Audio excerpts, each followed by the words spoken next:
picture this. You're standing in the heart of downtown Orlando, surrounded by gleaming skyscrapers and bustling streets filled with tourists from every corner of the globe. The air hums with excitement as families rush past carrying Mickey Mouse ears and Universal Studios bags.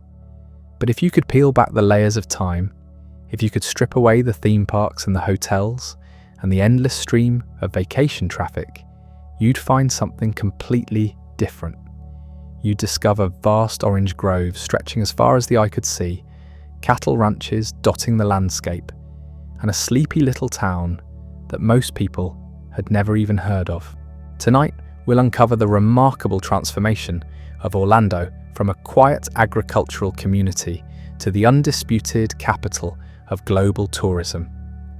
This is a story of visionary dreamers, devastating setbacks, and one of the most dramatic urban metamorphoses in American history. We'll explore how a city that was barely a dot on the map became home to the most visited vacation destination on Earth, attracting over 75 million visitors each year. Our journey begins with a mystery buried beneath the bustling streets of modern Orlando. And from there, we'll follow the incredible evolution of a place that would eventually reshape the very concept of family entertainment. So just relax and let your imagination wander as we dive into the extraordinary history of Orlando. When you think of Orlando today, perhaps you envision Cinderella Castle rising majestically above the Florida landscape, or the thrilling roller coasters of Universal Studios. You might picture the endless parade of hotels, restaurants, and gift shops that line International Drive. This city feels like it was always destined for greatness, as if tourism and entertainment was somehow written into its very DNA, but the truth is far more fascinating. Most of what we associate with Orlando today didn't exist until relatively recently. The Walt Disney World Resort opened in 1971, Universal Studios in 1990. The glittering entertainment complex that draws visitors from around the world is younger than many of the grandparents who visit it. The area now known as Orlando has been home to a much deeper history, one that stretches back thousands of years before the first theme park was ever imagined. Hidden beneath the modern cityscape lies evidence of ancient inhabitants who lived along the shores of pristine lakes, long before European explorers ever set foot in Florida. Archaeological discoveries have revealed that Native American peoples inhabited this region for over 4,000 years. These early residents were drawn to the same natural features that would later attract settlers and eventually tourists. The numerous lakes provided fresh water, fish, and waterfowl. The fertile land supported abundant plant life and game. The rolling hills offered elevated ground that stayed dry even during Florida's intense rainy seasons. The most prominent of these early inhabitants were the people we now call the Timucua. They established villages throughout central Florida, developing sophisticated agricultural techniques and trade networks that connected them with tribes hundreds of miles away. These weren't primitive hunter-gatherers struggling to survive. They were skilled farmers who cultivated corn, beans, and squash. They were artisans who created beautiful pottery and intricate jewelry. They were engineers who built impressive ceremonial mounds that still exist today. For thousands of years, this land knew only the rhythms of seasonal migration, the quiet splash of canoes on lake waters, and the smoke from cooking fires drifting through ancient oak trees. It was a world completely removed from anything we might recognize today, yet it laid the foundation for everything that would follow. The first European to explore this region was most likely Hernando de Soto, the Spanish conquistador who led an expedition through Florida in 1539. De Soto was searching for gold and glory, driven by tales of wealthy civilizations waiting to be conquered. What he found instead was a landscape of swamps, lakes, and dense forests inhabited by Native Americans who had no interest in Spanish rule. De Soto's expedition passed through central Florida like a destructive storm, his men brought with them diseases that devastated native populations who had no immunity to European illnesses. They also brought violence, enslaving some inhabitants and killing others who resisted. Within just a few decades, the thriving Timucua communities that had existed for millennia were largely destroyed. Spain claimed Florida as part of its vast American empire, but for the next 2 centuries, the Orlando area remained largely unsettled by Europeans. It was too far inland to serve as a useful port, too wild to attract plantation agriculture, and too dangerous due to ongoing conflicts with surviving native tribes. The land that would one day host millions of tourists each year remained an untamed wilderness. This changed dramatically in 1821 when Spain ceded Florida to the United States. Suddenly, American settlers began looking south for new opportunities. The federal government offered land grants to encourage settlement, and gradually, pioneers began trickling into central Florida. But even then, the area that would become Orlando was not an obvious choice for development. The land was covered in dense forests of pine, oak, and cypress. Swamps and marshes made travel difficult. Alligators, bears, and panthers posed constant dangers. Summer brought clouds of mosquitoes and the threat of yellow fever and malaria. Yet there was something special about this particular corner of Florida that began to attract the attention of determined settlers. The numerous lakes provided reliable fresh water in a region where finding clean drinking water could be a matter of life and death. The sandy soil, while challenging for some crops, proved ideal for citrus cultivation. And the rolling terrain offered natural drainage that kept settlements from flooding during the torrential rains that defined Florida summers. The first permanent American settlement in the area was established in 1838, during the height of the Second Seminole War. Fort Gatlin was built on the shores of Lake Gatlin as a military outpost designed to protect settlers from Seminole raids. The fort was strategically positioned on high ground overlooking the lake, providing both a defensive advantage and access to fresh water.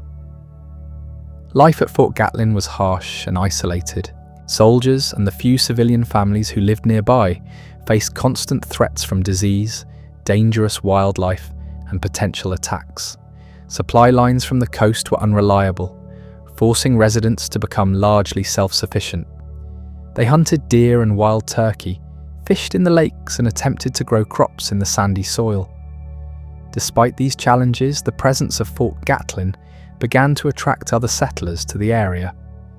When the Seminole Wars ended in 1842, many of the soldiers decided to stay rather than return north.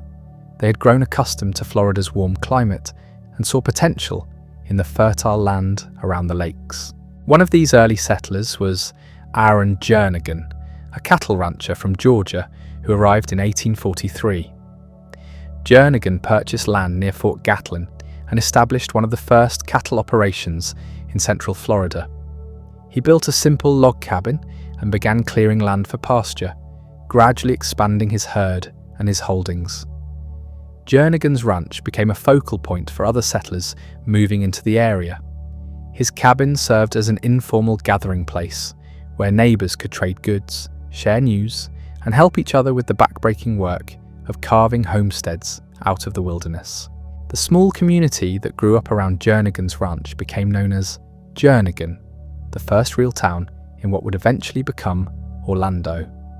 Life in early Jernigan was defined by isolation and self-reliance.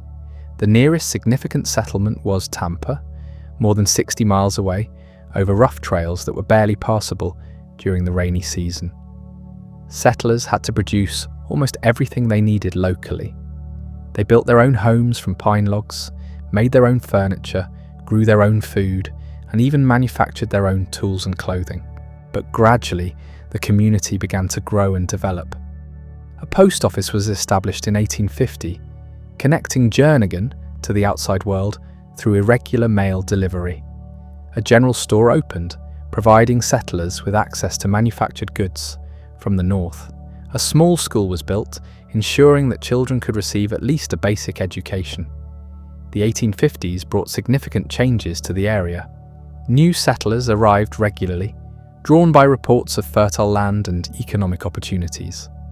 The cattle industry expanded as ranchers discovered that the native grasses provided excellent grazing for their herds. Most importantly, farmers began experimenting with citrus cultivation, planting orange, lemon, and grapefruit trees that would eventually transform the entire region. The success of these early citrus groves cannot be overstated. Central Florida's climate proved ideal for growing oranges, and the fruit commanded high prices in northern markets, where fresh citrus was considered a luxury.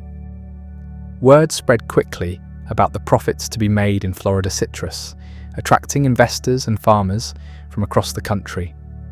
By 1856, the community had grown large enough to require a more formal government structure.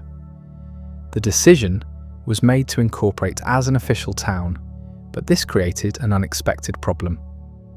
The name Jernigan was considered too closely associated with one individual, and there were concerns about honouring a single settler when the community had been built through the efforts of many. The solution came from Judge James Spear, one of the town's most respected residents. Spear suggested naming the new town Orlando, though the exact reason for this choice remains a mystery that has fascinated historians for decades. Some claim it honoured Orlando Reeves, a soldier who allegedly died in a Seminole attack, though no historical record of Reeves has ever been found. Others believe it was inspired by the character Orlando in Shakespeare's As You Like It, reflecting the literary interests of the town's educated founders. Whatever the true origin of the name, Orlando was officially incorporated in 1856 with a population of just 85 residents. It was still a tiny frontier community surrounded by wilderness, but it had taken the first crucial step toward becoming a real city. The years leading up to the Civil War brought continued growth to Orlando. The citrus industry expanded rapidly as more farmers planted groves and perfected their cultivation techniques. Cattle ranching also flourished, with herds growing larger and more profitable each year. The town's population swelled to nearly 300 residents by 1860, making it one of the larger settlements in Central Florida. But this period of growth and optimism was about to face its greatest test. The outbreak of the Civil War in 1861 would bring devastating changes to Orlando and all of Florida, threatening to destroy everything the pioneers had worked so hard to build. The Civil War arrived in Orlando not with the thunder of cannons or the march of armies, but with a slow, creeping devastation that touched every aspect of daily life. Florida had joined the Confederacy in January 1861, and while the states saw relatively little direct combat compared to Virginia or Georgia, the war's impact on small communities like Orlando was profound and lasting. Most of Orlando's young men enlisted in Confederate forces, leaving behind farms, businesses, and families that struggled to survive without them. The town's population, already small, shrank dramatically as fathers and sons marched off to fight in distant battles. Those who remained faced the enormous challenge of maintaining the community's agricultural economy with severely reduced manpower. The citrus groves that had brought such promise to the region became a source of both sustenance and frustration during the war years. While the fruit provided valuable nutrition for local families, the transportation networks that had made citrus farming profitable were disrupted by the conflict. Northern markets were no longer accessible, and Confederate transportation systems were focused on moving military supplies rather than agricultural products. Mary Jernigan, the widow of Aaron Jernigan, emerged as one of the community's most important leaders during this difficult period. She managed not only her late husband's cattle ranch, but also coordinated relief efforts for families whose breadwinners were away fighting. Her home became an unofficial community centre where women gathered to share resources plan cooperative farming efforts, and comfort each other through the long months of uncertainty. The cattle industry, which had been growing steadily before the war, took on new significance during the conflict. Confederate forces desperately needed beef to feed their armies, and Florida's cattle ranchers found themselves with a ready market for their livestock. However, this also made them targets for Union raiders who launched periodic attacks along the Florida coast, attempting to disrupt Confederate supply lines. In 1864, Union forces briefly occupied several coastal Florida towns, and rumors spread that they might push inland towards settlements like Orlando. The town's residents prepared for the worst, hiding valuables and making plans to evacuate if necessary. Fortunately, Union forces never reached Orlando, but the constant threat of attack created an atmosphere of tension and fear that persisted until war's end. The most devastating impact of the Civil War on Orlando came not from military action, but from economic collapse. Confederate currency became worthless, trade networks disappeared, and many of the financial institutions that had supported the town's growth simply ceased to exist. Families that had been prosperous before the war found themselves struggling to obtain basic necessities. When the war finally ended in 1865, Orlando faced the enormous challenge of rebuilding not just its economy, but its entire way of life. The returning soldiers found a community transformed by hardship, with abandoned homesteads, neglected groves, and a population that had learned to survive on very little. Yet even in the midst of this devastation, there were signs of resilience and hope. The town's location remained as strategically valuable as ever, with its lakes providing fresh water and its fertile soil offering agricultural potential. The citrus trees, though neglected during the war years, had survived and could be restored to productivity with proper care. The Reconstruction period brought new challenges and opportunities to Orlando. Federal policies aimed at rebuilding the South created both obstacles and advantages for the small Florida community. Northern investors, attracted by reports of Florida's agricultural potential and warm climate, began looking for investment opportunities in the state. One of the most significant developments during Reconstruction was the arrival of new transportation infrastructure. Plans were announced for railroad lines that would connect Central Florida to major ports and northern markets. For Orlando residents, this represented the possibility of finally overcoming the isolation that had limited their economic growth since the town's founding. The first railroad to reach Orlando was the South Florida Railroad, which arrived in 1880 after years of difficult construction through swamps and forests. The impact of this connection was immediate and dramatic. Suddenly, Orlando's citrus growers could ship their fruit to markets in Jacksonville, Savannah, and even New York City. The transportation costs that had previously made large-scale agriculture impractical were dramatically reduced.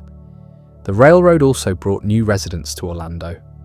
Northern families, attracted by reports of year-round sunshine and economic opportunities, began arriving in increasing numbers. Many of these newcomers brought capital, education, and business experience that helped accelerate the town's development. Among these new arrivals was William Holden, a businessman from Massachusetts who recognized the potential for large-scale citrus cultivation in Central Florida. Holden purchased hundreds of acres around Orlando and began planting what would become some of the largest orange groves in the state. His success attracted other investors and established Orlando as a center of Florida's booming citrus industry. The 1880s marked the beginning of Orlando's first great economic boom. The population grew rapidly, reaching nearly 2,000 residents by 1885. New businesses opened regularly, including banks, hotels, and retail establishments that served both local residents and the increasing number of visitors drawn by Florida's reputation as a winter destination for wealthy northerners. The town's physical appearance began to change dramatically during this period. The rough log cabins and simple frame houses of the pioneer era were replaced by more substantial buildings, constructed of brick and stone. Wide streets were laid out in a grid pattern, replacing the informal trails that had previously connected different parts of the community. One of the most impressive new buildings was the Rogers Building, a 3-story brick structure that housed retail shops on the ground floor and offices above. At the time of its construction, in 1886, it was the tallest building in Central Florida and a symbol of Orlando's growing prosperity and sophistication. The success of the citrus industry during the 1880s created a sense of optimism and confidence that seemed to justify all the hardships the community had endured. Grove owners were becoming wealthy, new businesses were thriving, and the future appeared bright with unlimited possibilities. But this prosperity was built on a foundation that proved more fragile than anyone imagined. The citrus industry, for all its profitability, was vulnerable to natural disasters that could destroy years of investment in a matter of hours. The people of Orlando were about to learn this lesson in the most devastating way possible. The winter of 1894 to 1895 would go down in Florida history as the Great Freeze, a weather event so severe that it fundamentally altered the state's agricultural landscape and changed the trajectory of Orlando's development forever. The trouble began in December 1894 with unusually cold temperatures that damaged many citrus groves throughout central Florida. Grove owners were concerned but not panicked, as occasional cold snaps were part of farming in Florida. Most expected their trees to recover by spring and produce normal crops the following year. But then came February 1895, when a second, even more severe freeze struck central Florida with unprecedented intensity. For 3 consecutive nights, temperatures dropped well below freezing, staying cold long enough to freeze the sap inside citrus trees and kill them completely. Orlando residents woke on the morning of February 9th, 1895, to find their community transformed. The orange groves that had been the source of their prosperity were now rows of blackened, lifeless trees. The sweet scent of orange blossoms that had perfumed the air was replaced by the acrid smell of death and decay. The economic impact was immediate and catastrophic. Virtually every citrus grove in the Orlando area was completely destroyed. Families who had been wealthy just days before found themselves facing bankruptcy. Banks that had loaned money against the value of citrus groves suddenly held worthless collateral. The entire economic foundation of the community simply disappeared overnight. Many residents, particularly those who had invested everything in citrus farming, were forced to abandon Orlando altogether. The town's population, which had reached nearly 3,000 at its peak, dropped to fewer than 1,500 within 2 years of the freeze. Businesses closed, hotels stood empty, and for a time it seemed possible that Orlando might simply cease to exist. Yet even in the face of this disaster, some residents refused to give up on their community. These determined individuals recognized that while the citrus industry had been devastated, the fundamental advantages that had originally attracted settlers to the area remained unchanged. The lake still provided fresh water, the climate was still warm and pleasant, and the railroad connection still offered access to outside markets. Among the most determined of Orlando's survivors was Jacob Summerlin, a cattle rancher who had diversified his operations before the freeze and therefore wasn't entirely dependent on citrus. Summerlin saw opportunity where others saw only devastation. He began purchasing abandoned land at drastically reduced prices, betting that Orlando would eventually recover and that property values would rebound. Summerlin's faith in Orlando's future proved prescient, but recovery would take time and require the community to reinvent itself. The monoculture approach that had made citrus king was clearly too risky. Orlando needed to develop a more diversified economy that could withstand future shocks. The first signs of recovery came from an unexpected source. Northern tourists who had been visiting Florida's coastal resorts began venturing inland, drawn by reports of Orlando's numerous lakes and pleasant winter climate. These early tourists didn't come for theme parks or entertainment complexes that didn't yet exist. They came for fishing, hunting, and the simple pleasure of escaping harsh northern winters in a place where orange trees once bloomed. Local entrepreneurs quickly recognized this opportunity.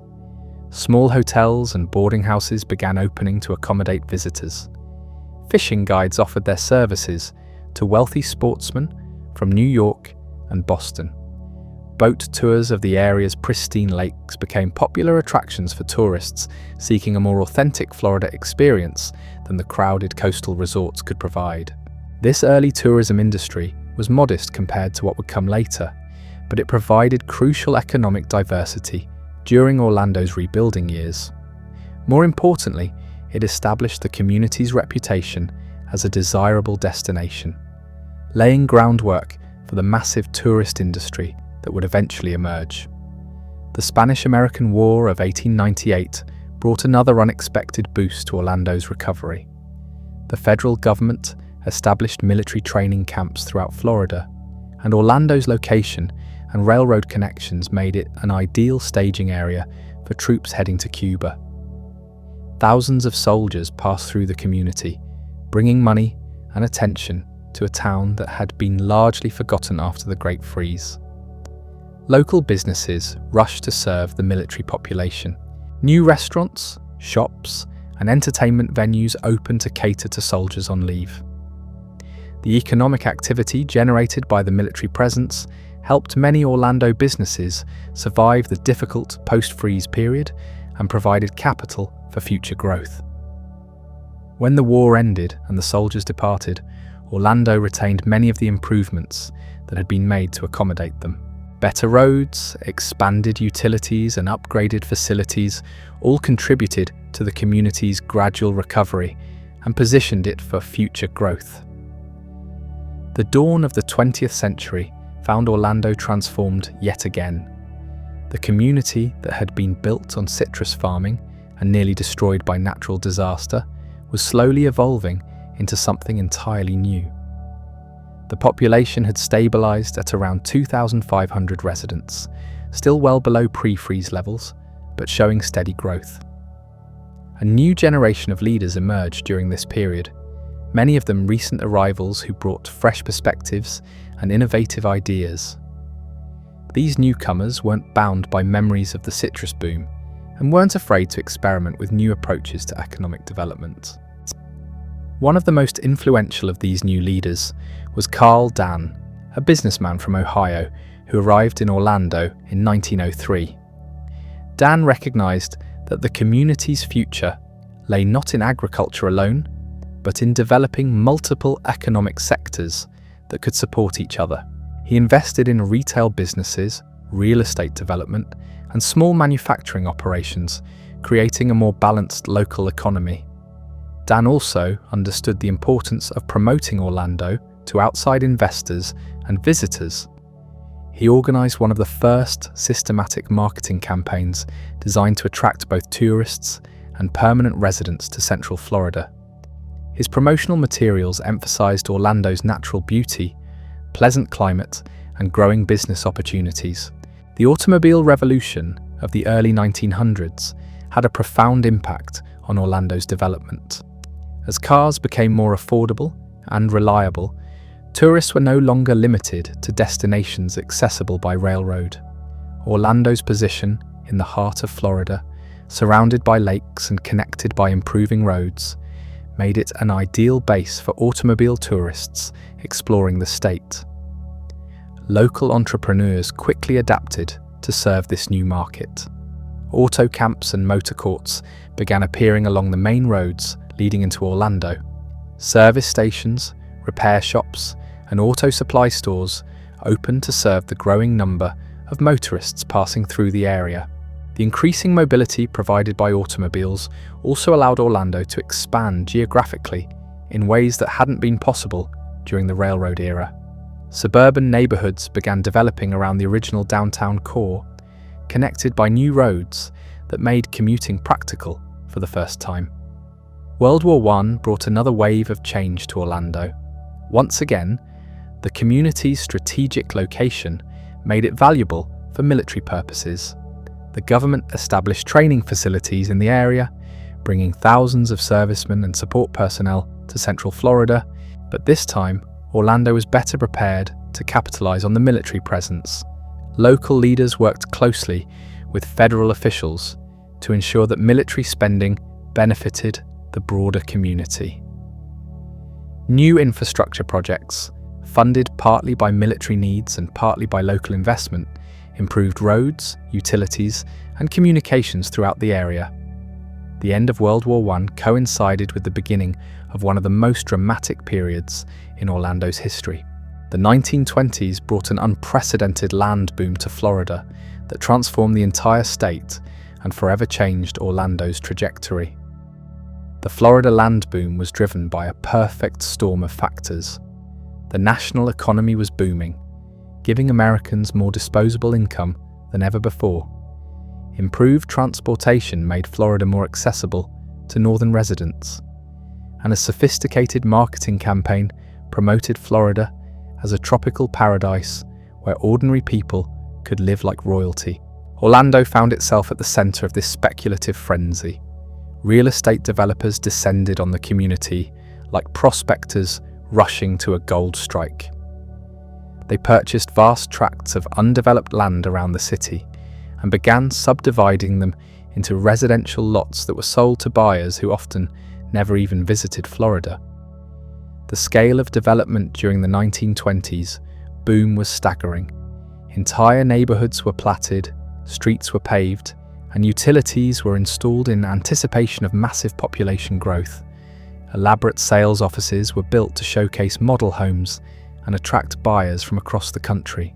Some of the most ambitious projects involved draining swampland and lakefront areas to create new residential communities. Lake Eola, which had been a pristine natural lake since Orlando's founding, was developed with a park and surrounding residential area that became one of the city's most prestigious addresses. The boom years also saw the construction of Orlando's first major hotels designed to serve tourists rather than just traveling businessmen. The Ange-built hotel, completed in 1923, was a luxurious facility that rivaled the grand resorts of Miami and Palm Beach. With its elegant lobby, fine dining room, and rooftop garden, the Ange-built established Orlando as a serious tourist destination. Real estate prices during the boom reached levels that seemed impossible to sustain. Lots that had sold for hundreds of dollars just a few years earlier were changing hands for thousands. Speculation became so intense that some properties were bought and sold multiple times in a single day, with each transaction generating substantial profits for the sellers. Local newspapers were filled with success stories of ordinary people who had made fortunes in real estate. These tales attracted even more investors and speculators to Orlando, creating a self-reinforcing cycle of rising prices and increasing development activity. The city's population exploded during the boom years, reaching nearly 10,000 residents by 1925. New businesses opened almost daily to serve the growing population and the constant stream of visitors and potential buyers. Downtown Orlando was transformed from a sleepy agricultural town into a bustling commercial center with modern office buildings, department stores, and entertainment venues. But beneath the surface of this unprecedented prosperity, warning signs were beginning to appear. The infrastructure needed to support the massive development projects was straining local resources. Transportation systems designed for a much smaller population were becoming overcrowded and inefficient. More fundamentally, the boom was based largely on speculation rather than genuine economic value. Many of the lots being sold at premium prices were located in remote areas with no immediate prospects for development.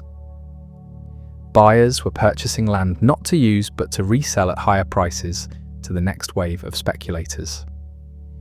The unsustainable nature of the boom became apparent in 1926 when a devastating hurricane struck South Florida. The storm didn't directly hit Orlando, but its impact on the state's economy was immediate and severe. Northern investors suddenly became aware that their Florida properties were vulnerable to natural disasters, and the flow of outside capital that had fueled the boom began to slow dramatically. By 1927, the Florida land boom was clearly over. Real estate prices began declining rapidly, and many of the ambitious development projects were abandoned half-completed. The speculative bubble that had transformed Orlando in just a few years burst with devastating consequences for those who had invested everything in Florida real estate. The collapse of the land boom left Orlando in a peculiar situation. The city had grown dramatically in size and sophistication during the boom years, but much of that growth had been built on speculation rather than solid economic foundations. Half-finished subdivisions and empty lots scattered throughout the area served as reminders of the boom's excesses. Yet Orlando had also gained valuable assets during the boom that would serve it well in the future.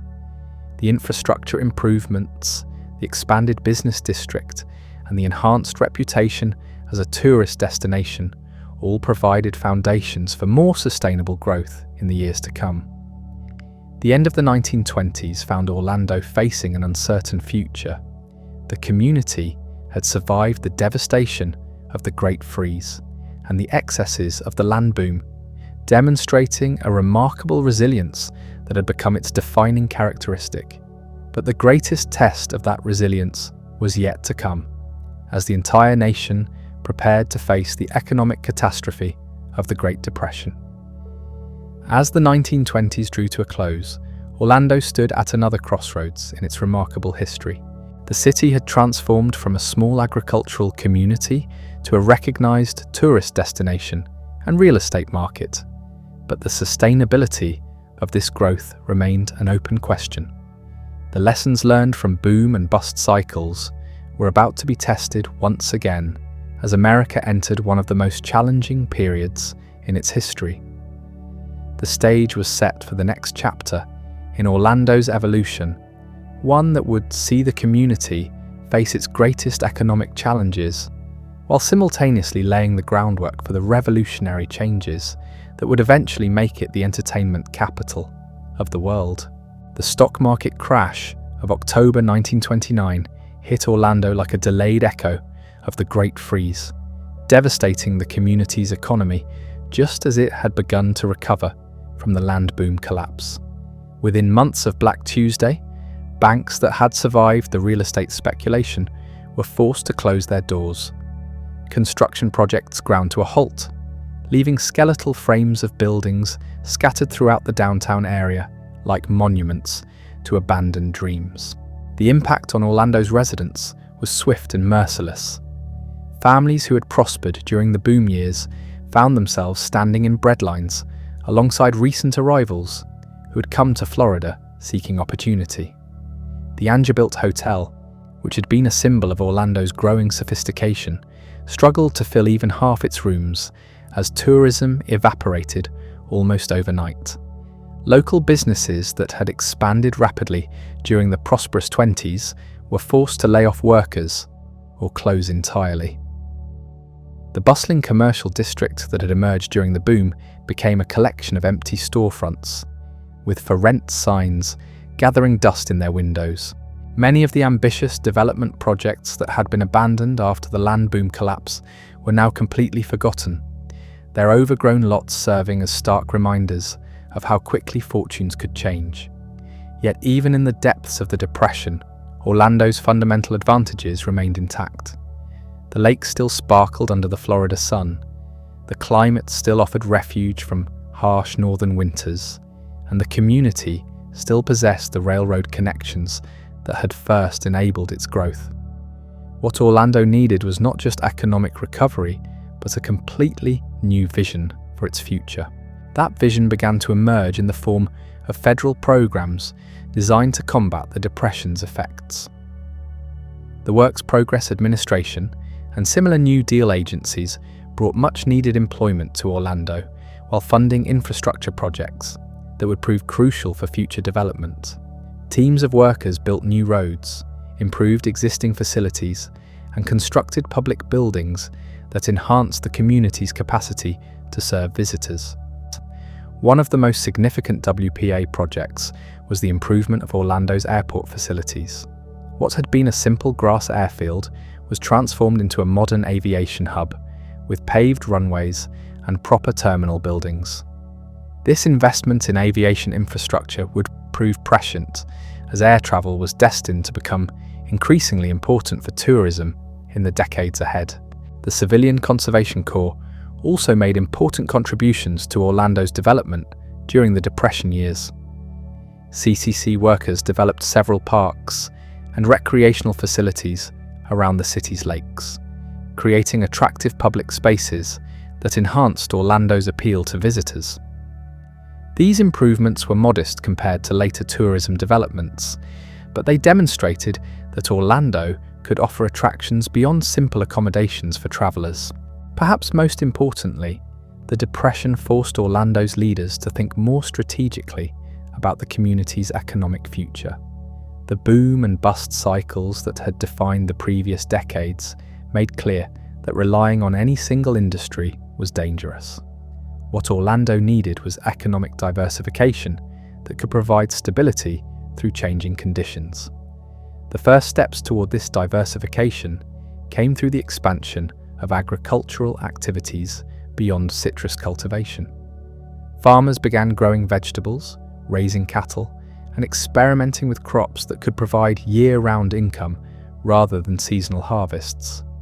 This agricultural diversification provided a foundation of economic stability that helped sustain the community through the worst years of the Depression. Tourism also began evolving during this period, though in ways that seemed modest at the time. Rather than catering exclusively to wealthy northern visitors, Orlando began attracting middle-class families who were looking for affordable vacation destinations. Auto camps and modest motels replaced grand hotels as the primary accommodations for visitors, reflecting both economic realities and changing travel patterns.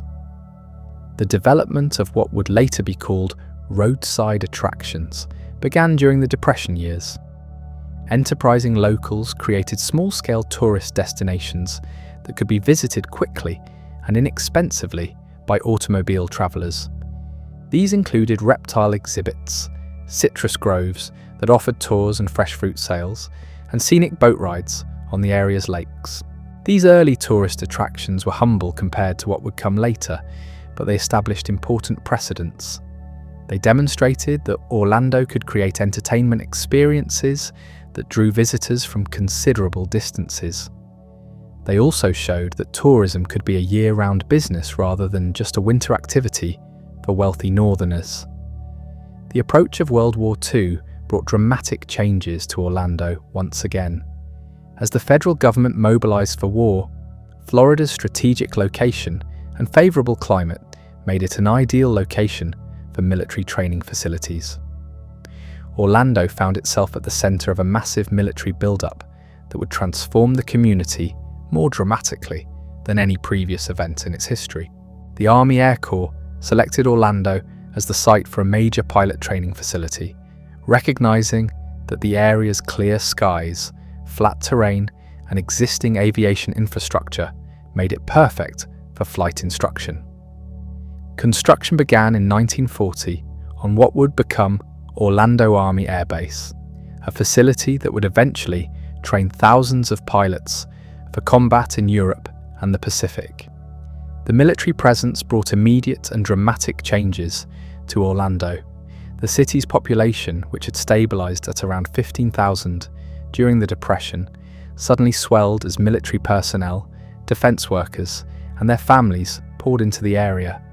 Housing that had stood empty since the land boom collapse was quickly occupied, and new construction began to accommodate the growing population. Local businesses experienced unprecedented prosperity as military payrolls pumped money into the local economy. Restaurants, bars, and entertainment venues opened to serve off-duty servicemen. Retail stores expanded their inventories to meet the demands of families with steady military incomes.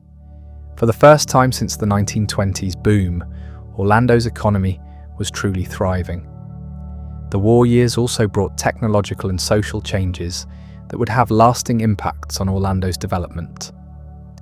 The military installations introduced advanced communication systems, improved transportation networks, and modern facilities that raised the community's overall level of sophistication. Perhaps more importantly, thousands of service members passed through Orlando during their training, many of whom would remember the area fondly and return as civilians after the war. The presence of military families also changed Orlando's social dynamics. The community became more cosmopolitan as people from across the country brought their diverse backgrounds and experiences to Central Florida. This cultural mixing created a more open and dynamic atmosphere that would prove attractive to future residents and visitors. As the war progressed, it became clear that the military presence was transforming Orlando in permanent ways. The infrastructure improvements needed to support the bases benefited the entire community. The expanded population created demand for new services and amenities. Most importantly, Orlando's reputation as a desirable place to live and work was spreading far beyond Florida's borders. The end of World War II in 1945 marked another crucial turning point in Orlando's evolution. Many of the service members who had trained in the area chose to return as civilians, bringing their families and their savings to Central Florida. These new residents were often young, educated, and ambitious, providing the human capital needed for continued growth and development. The post-war economic boom that swept across America had a particularly pronounced impact on Orlando. The combination of population growth, accumulated wartime savings, and pent-up demand for consumer goods created ideal conditions for business expansion. New subdivisions sprouted throughout the area as returning veterans used GI Bill benefits to purchase homes and start families. The automobile industry's rapid expansion during the post-war period had profound implications for Orlando's tourism potential. As cars became more affordable and reliable, family vacation travel increased dramatically. The interstate highway system, beginning construction in the 1950s, would eventually make Orlando easily accessible to motorists from across the eastern United States. Local entrepreneurs recognized these trends and began developing tourist attractions specifically designed for automobile travelers. These included motor lodges with convenient parking, family restaurants with quick service, and roadside attractions that could be enjoyed during brief stops. The foundation was being laid for a tourism industry that could serve millions of visitors rather than just thousands. The 1950s also saw the beginning of Orlando's transformation into a modern city. The downtown area was redeveloped with new office buildings, department stores, and civic facilities that reflected the community's growing prosperity and sophistication.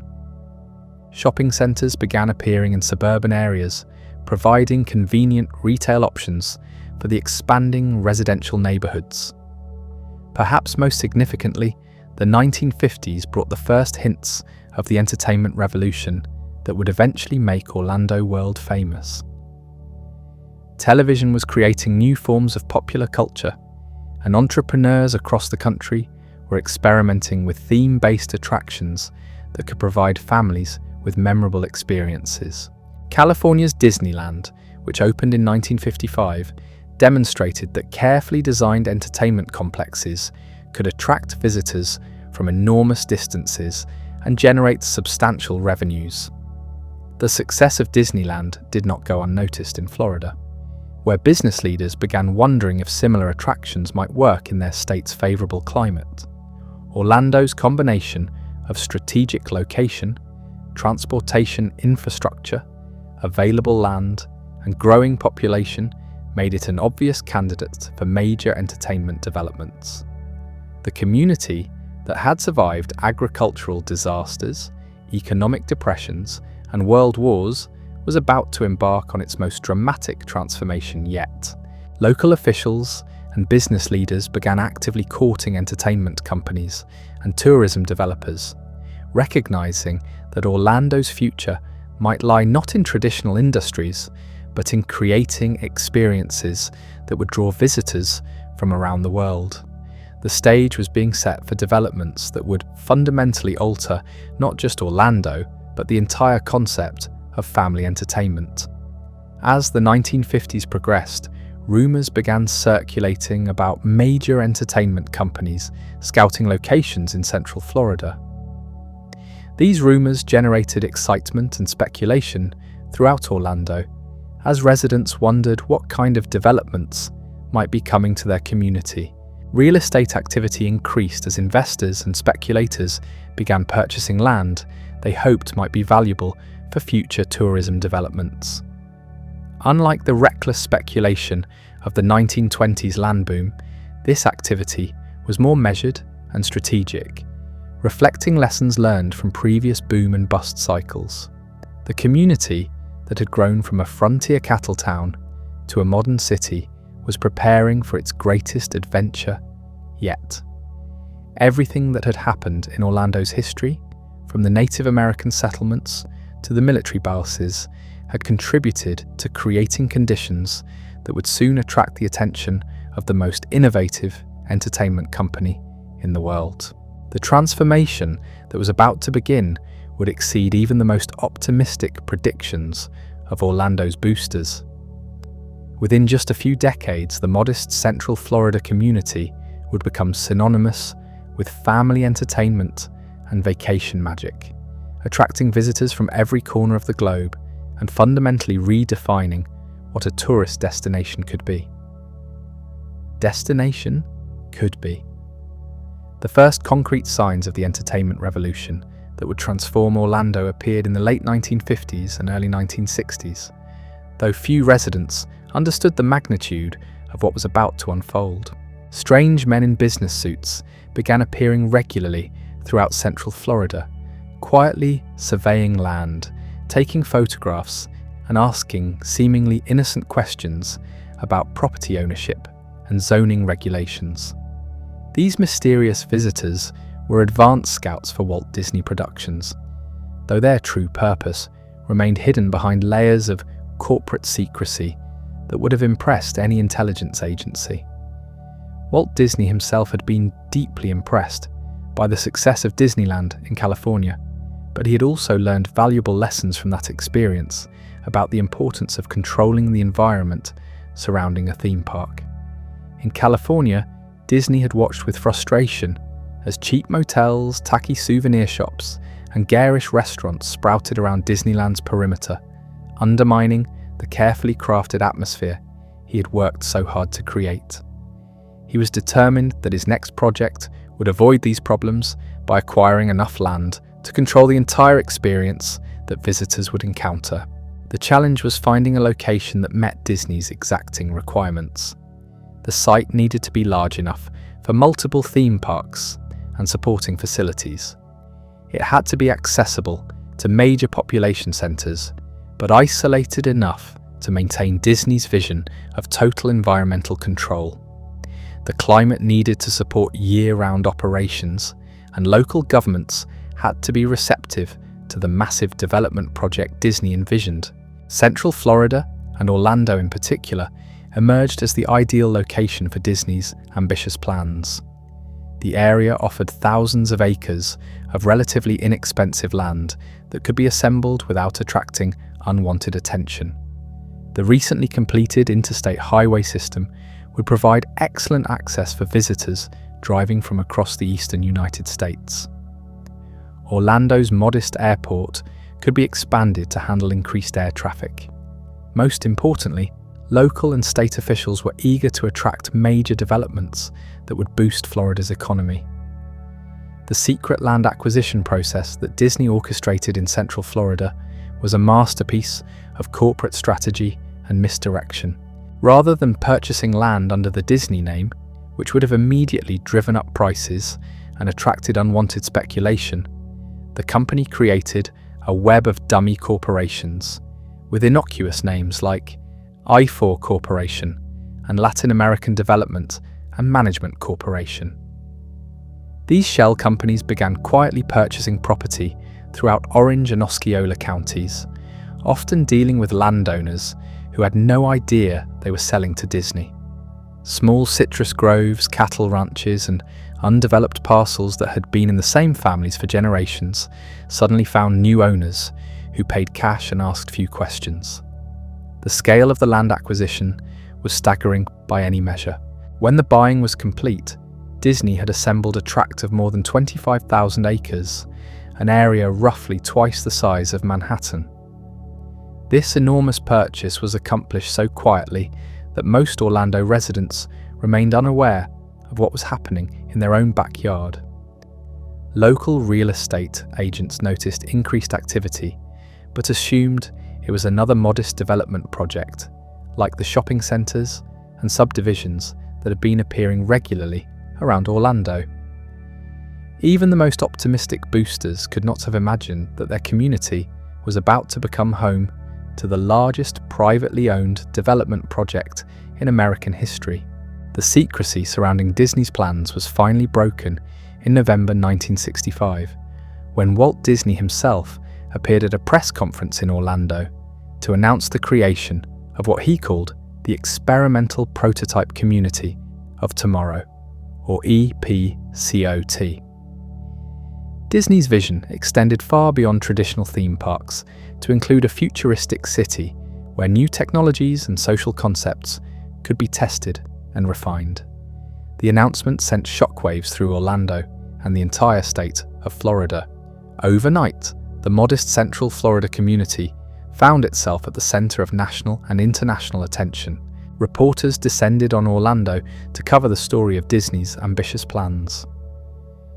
Real estate speculators rushed to purchase any available land near the proposed development site. Local officials scrambled to understand the implications of hosting such a massive project. The immediate impact on Orlando was both exhilarating and overwhelming. Property values throughout the area began rising rapidly as investors and developers sought to position themselves to benefit from the Disney project. New businesses opened in anticipation of the construction workers and eventual tourists who would flood the area. Local banks experienced unprecedented demand for development loans as entrepreneurs rushed to capitalize on the Disney announcement. But beneath the excitement and optimism, serious challenges were emerging. Orlando's infrastructure, which had been adequate for a modest city of 100,000 residents, would clearly be insufficient to support the millions of visitors Disney expected to attract. Roads, utilities, airports, and public services would all need massive upgrades to handle the anticipated growth. The construction phase of what became known as Walt Disney World began in 1967 and immediately transformed the character of Central Florida. Thousands of construction workers poured into the area, creating housing shortages and straining local services. The sound of heavy machinery became a constant presence as crews worked around the clock to build the most ambitious entertainment complex ever attempted. The scale of the construction project was unprecedented in the entertainment industry. Disney wasn't simply building a theme park, but creating an entire vacation destination from scratch. The Magic Kingdom would be just one component of a vast complex that included multiple hotels, restaurants, recreational facilities, and even an experimental transportation system. The famous Utilidor system, a network of underground tunnels that would allow employees and supplies to move throughout the Magic Kingdom without being seen by visitors, required excavation on a scale typically associated with major public works projects. The artificial Seven Seas Lagoon, created to provide a dramatic approach to the Magic Kingdom, involved moving millions of cubic yards of earth and sand. Local businesses struggled to adapt to the rapid changes the Disney construction brought to their community. Small restaurants found themselves overwhelmed by hungry construction workers. Hardware stores couldn't keep pace with demand for building supplies. Hotels that had catered primarily to business travelers suddenly found themselves hosting Disney executives, construction supervisors, and journalists covering the developing story. The cultural impact of the Disney project on Orlando was as significant as its economic effects. The community that had prided itself on its small-town atmosphere and agricultural heritage was rapidly becoming something entirely different. Long-time residents watched with mixed emotions as familiar landscapes were transformed beyond recognition. Some embraced the changes enthusiastically, recognizing the unprecedented economic opportunities the Disney development would create. Local entrepreneurs quit their jobs to start new businesses serving the construction crews and eventual tourists. Real estate agents worked around the clock to help newcomers find housing in a market where demand far exceeded supply. Others mourned the loss of the Orlando they had known and loved. Orange groves that had survived the Great Freeze and provided livelihoods for multiple generations were bulldozed to make way for parking lots and hotel complexes. Quiet country roads became busy thoroughfares as construction traffic increased dramatically. The environmental impact of such massive development also began generating concern among residents who valued Central Florida's natural beauty. Wetlands were drained, forests cleared, and wildlife habitats disrupted on a scale that would be difficult to imagine today. The pristine lakes that had first attracted settlers to the area found themselves surrounded by development rather than wilderness. Yet even critics of the rapid changes had to acknowledge the extraordinary nature of what Disney was creating.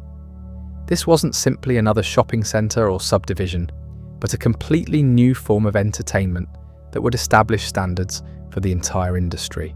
The attention to detail, the innovative technology, and the scale of the project impressed even skeptics. As the opening of Walt Disney World approached in October 1971, anticipation throughout Central Florida reached fever pitch. Local media provided daily updates on construction progress. Hotels throughout the region reported record advance bookings from visitors planning to experience Disney's latest creation. Orlando's modest airport prepared for an influx of travelers, unlike anything in its history.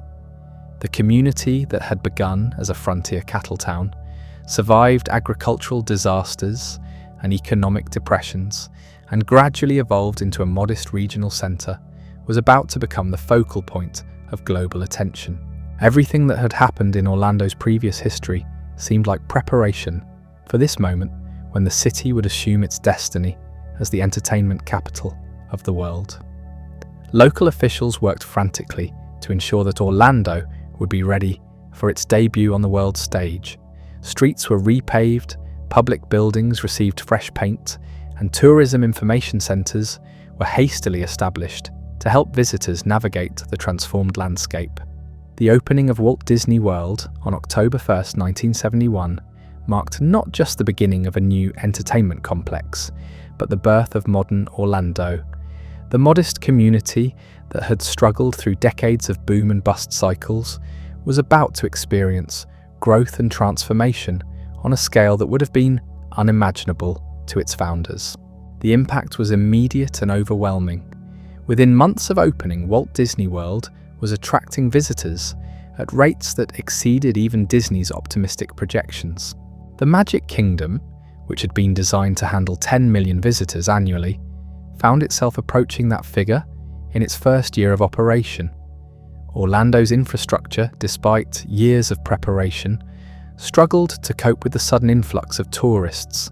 The airport, which had been expanded in anticipation of increased traffic, found itself operating at capacity almost immediately.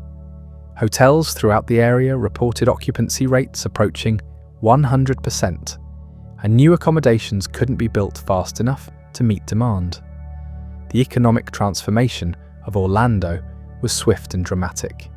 Tourism replaced agriculture as the primary economic driver almost overnight. Thousands of jobs were created in hotels, restaurants, attractions, and support services. The city's tax base expanded rapidly as new businesses opened and property values soared. But the changes extended far beyond simple economics. Orlando's identity was fundamentally altered as it evolved from a regional agricultural centre to an international tourist destination. The city began attracting residents from around the world who came to work in the rapidly expanding tourism industry. The success of Walt Disney World also attracted other entertainment companies who recognized the potential of the Central Florida market. Plans were announced for additional theme parks, dinner theaters, and tourist attractions that would complement Disney's offerings while competing for visitor attention and spending. By the mid-1970s, it was clear that Orlando had crossed a threshold from which there would be no return. The city that had once been known primarily to Florida residents and winter visitors from the north was becoming a household name across America and beyond. Families from every state and dozens of foreign countries were planning vacations to experience the magic that Disney had created in Central Florida. The transformation was so rapid and complete that visitors who had known Orlando before Disney World could barely recognize the community. Orange groves and cattle pastures had been replaced by hotels and restaurants. Country roads had become busy highways, lined with billboards and neon signs. The sleepy small-town atmosphere that had characterized Orlando for over a century was gone forever. Yet beneath the dramatic changes, elements of Orlando's character that had sustained it through previous transformations remained intact. The community's resilience, adaptability, and openness to new residents and ideas proved crucial in managing the unprecedented growth that Disney World brought. Local leaders worked to ensure that rapid development didn't completely overwhelm the infrastructure and quality of life that made Orlando attractive in the first place. Planning processes were established to guide future growth. Environmental protections were implemented to preserve some of the natural features that had originally attracted settlers to the area. The success of Walt Disney World also demonstrated that Orlando's strategic advantages, which had been recognized by cattle ranchers, citrus growers, and military planners, were even more valuable in the entertainment age. The city's central location, transportation connections, and favorable climate made it an ideal hub for tourism, serving the entire eastern United States and beyond. As the 1970s progressed, it became clear that Disney World was just the beginning of Orlando's transformation into a global entertainment destination. The foundation had been laid for even more dramatic changes that would establish Orlando as the undisputed capital of family entertainment and vacation travel. The stage was set for the next phase of Orlando's remarkable evolution, one that would see the city grow from hosting one major theme park to becoming home to multiple entertainment complexes that would redefine vacation travel for families around the world. The modest community that had survived so many challenges throughout its history was preparing for its greatest adventure yet. The success of Walt Disney World created a ripple effect that extended far beyond the boundaries of Orange County. By the mid-1970s, Orlando had become a magnet for entertainment companies, hotel chains, and entrepreneurs who recognized that the Central Florida market represented an unprecedented opportunity in the tourism industry. The first major competitor to recognize Disney's success was Universal Studios, though their entry into the Orlando market would take more than a decade to materialize. In the meantime, smaller attractions began sprouting throughout the area, like wildflowers after a spring rain. Garterland, which had existed as a modest roadside attraction since 1949, suddenly found itself perfectly positioned to capture overflow visitors from Disney World. SeaWorld, originally a marine life park in San Diego, announced plans for an Orlando location in 1971, recognizing that tourists visiting Disney World would likely be interested in additional entertainment options. The new SeaWorld Orlando opened in 1973, just 2 years after Disney World, and immediately demonstrated that the Central Florida market could support multiple major attractions. This period also saw the emergence of what would become known as International Drive, a corridor of hotels, restaurants, and smaller attractions that catered specifically to Disney World visitors. What had been a quiet stretch of road connecting Orlando to its southern suburbs was rapidly transformed into a neon-lit entertainment district that never seemed to sleep. The development of International Drive represented a fascinating evolution in Orlando's character. Unlike the carefully controlled environment that Disney had created on its property, International Drive embraced the kind of commercial chaos that Walt Disney had worked so hard to avoid. Miniature golf courses, dinner theatres, souvenir shops, and family restaurants competed for attention with increasingly elaborate signs and facades. Local residents watched this transformation with mixed emotions. The economic benefits were undeniable, as thousands of jobs were created and property values continued to rise. But the quiet, small-town atmosphere that had characterized Orlando for over a century was disappearing beneath waves of commercial development and tourist traffic. The impact on Orlando's school system was particularly dramatic. Families moving to the area to work in the tourism industry brought children who needed educational services, while the rapid growth strained existing facilities beyond capacity. New schools had to be built quickly to accommodate the influx, often in neighborhoods that had been orange groves just months earlier. Housing also became a critical challenge as Orlando's population exploded. The modest residential neighborhoods that had housed citrus workers and military families were suddenly inadequate for the thousands of tourism employees flooding the area. Apartment complexes and subdivision developments began appearing on every available piece of land, fundamentally altering the city's residential landscape. The cultural transformation was equally profound. Orlando had traditionally been a southern city with deep roots in agricultural traditions and small-town values. The tourism boom brought residents from across the United States and eventually from around the world, creating a cosmopolitan atmosphere that would have been unimaginable to the community's founders. Local restaurants that had served Southern comfort food for generations found themselves competing with themed dining establishments that offered everything from medieval banquets to Polynesian luau's. Traditional downtown businesses struggled to adapt to a customer base that increasingly consisted of tourists seeking souvenirs and entertainment rather than local residents shopping for necessities. The late 1970s also brought the first signs of what would become a recurring challenge in Orlando's development: the tension between growth and quality of life. Traffic congestion, which had been virtually unknown in the pre-Disney era, became a daily reality for residents trying to navigate roads that hadn't been designed for such heavy usage. Environmental concerns also began emerging as the rapid pace of development took its toll on Central Florida's natural landscape. Wetlands that had existed for thousands of years were drained to make way for parking lots and hotel complexes. Wildlife that had coexisted peacefully with Orlando's modest population found their habitats increasingly fragmented by development. Yet even as these challenges emerged, Orlando's leaders and residents demonstrated the same resilience and adaptability that had sustained the community through previous transformations. Planning departments were expanded to better manage growth. Environmental regulations were implemented to protect sensitive areas. Transportation improvements were prioritized to reduce congestion.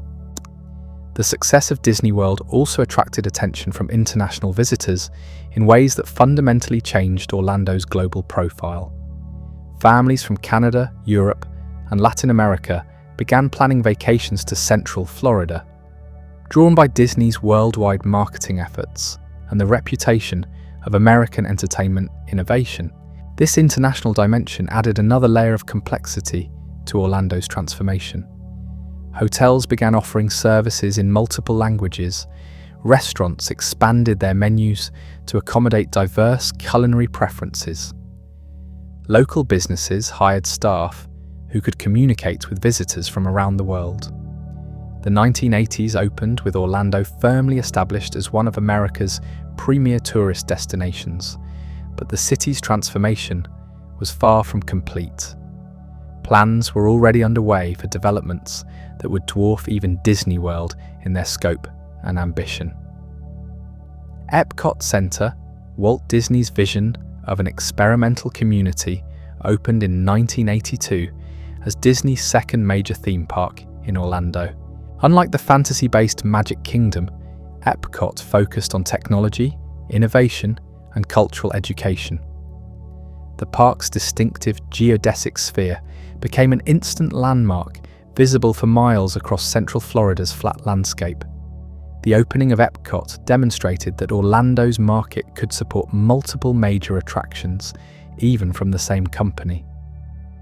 Visitors began planning longer vacations to experience both Disney parks, creating demand for extended stay accommodations and more diverse entertainment options.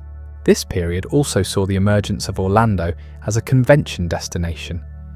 The city's growing hotel capacity, combined with its attraction as a leisure destination, made it increasingly popular for business meetings and trade shows.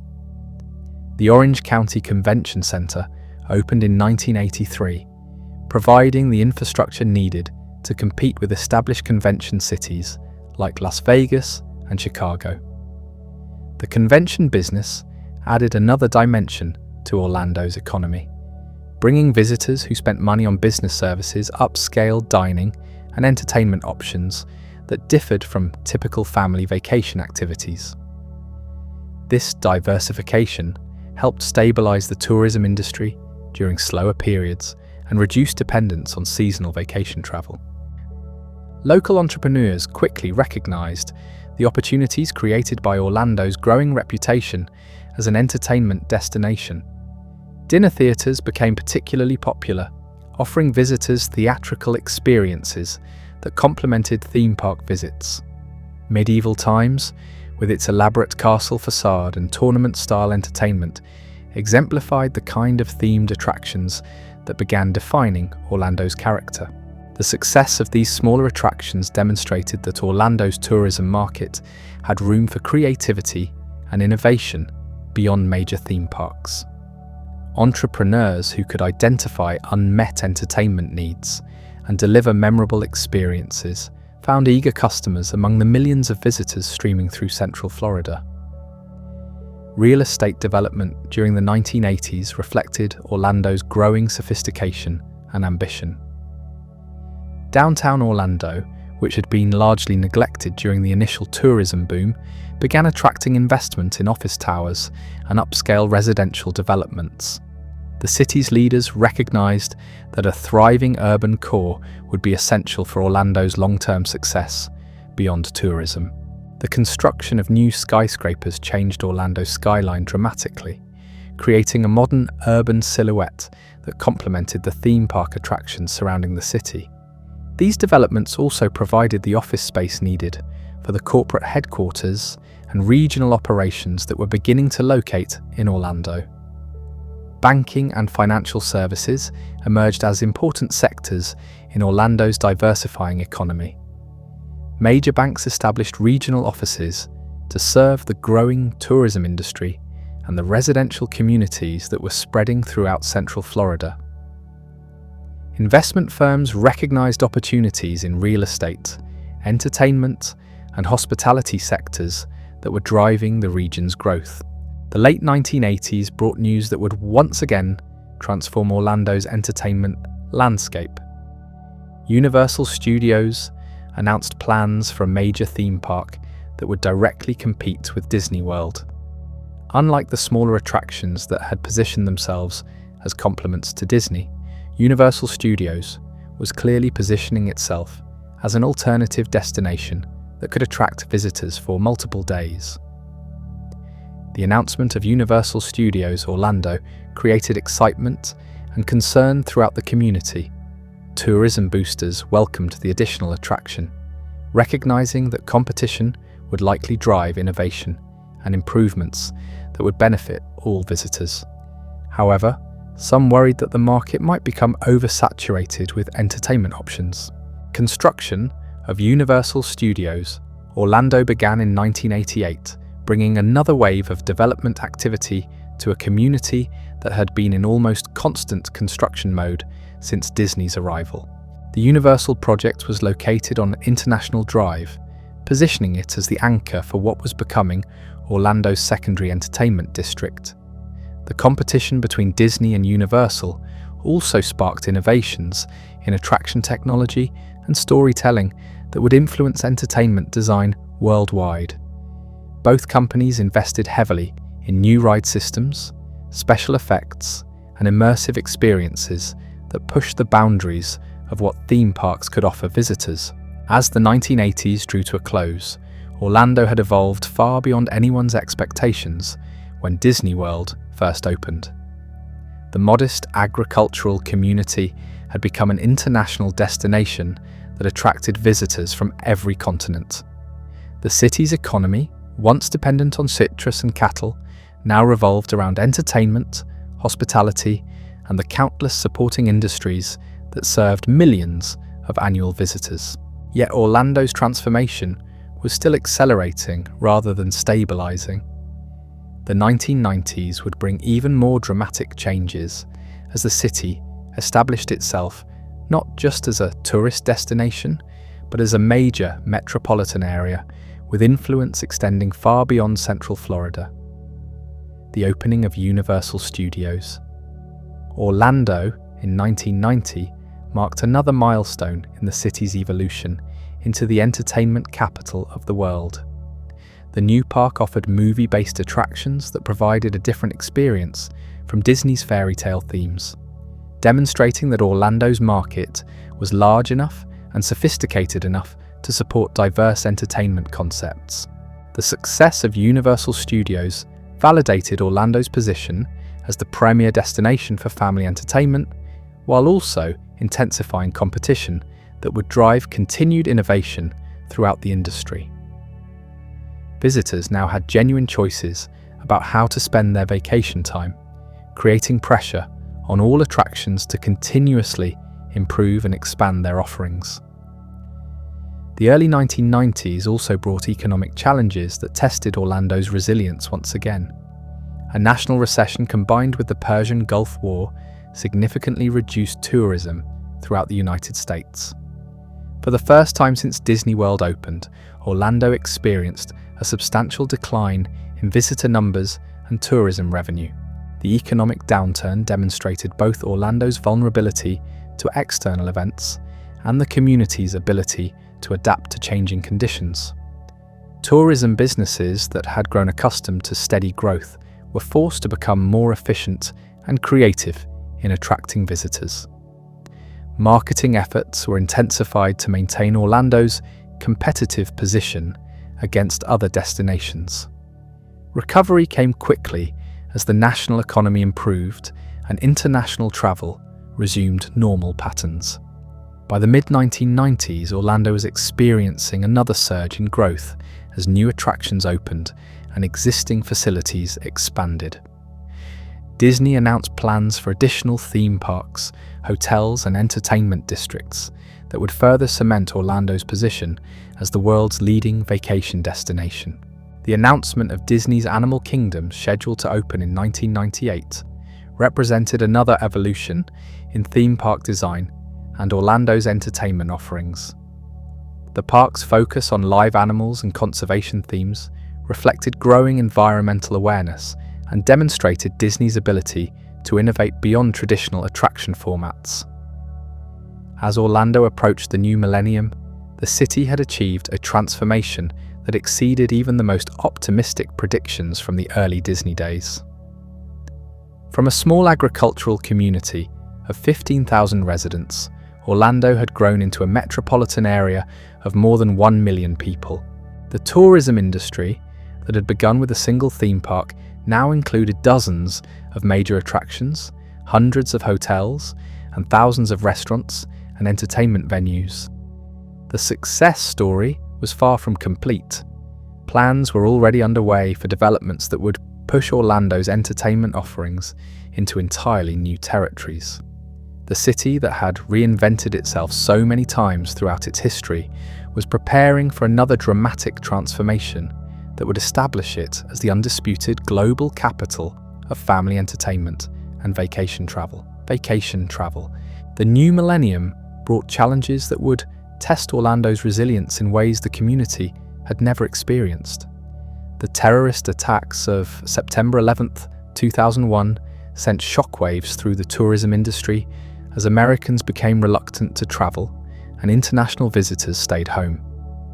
For the first time in decades, Orlando's theme parks experienced prolonged periods of dramatically reduced attendance. Hotels that had consistently operated at near capacity found themselves with occupancy rates below 50%. Restaurants that had served crowds of tourists suddenly faced empty dining rooms. The economic ripple effects spread throughout Central Florida as businesses that had thrived on tourism revenue struggled to survive. Yet Orlando's response to this crisis demonstrated the same adaptability that had sustained the community through previous challenges. Tourism businesses implemented aggressive marketing campaigns to restore confidence in travel safety. Theme parks enhanced security measures while working to maintain the magical experiences that had made Orlando famous.